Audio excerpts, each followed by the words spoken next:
Mga salitang Pilipino na walang direktang katumbas sa Ingles.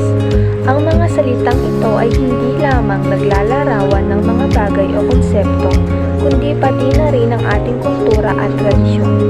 Ito ay isang tradisyon kung saan ang mga tao sa isang komunidad ay nagtutulungan, lalo na sa mga mahihirap na gawain. Ito ay isang napakahalagang tradisyon sa mga Pilipino. Ito ang proseso kung saan ang pamilya ng lalaki ay bumibisita sa pamilya ng babae upang makipag-usap tungkol sa kanilang kasal. Ito ay isang malalim na konsepto ng pasasalamat at pagkilala sa mga ginawang kabutihan.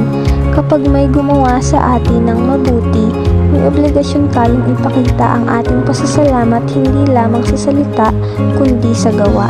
Ito ay isang ekspresyon na nagsasaad ng pag-iingat.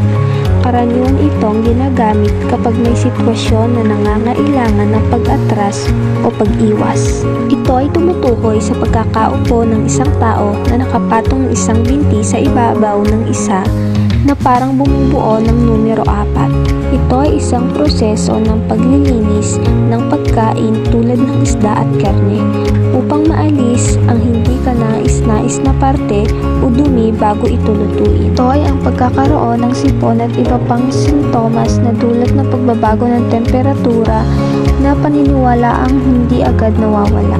Ito ay isang paraan ng pagluluto kung saan niluluto ang mga sangkap ngunit hindi pa kumpleto ang rekado bagamat mayroon na itong lasa.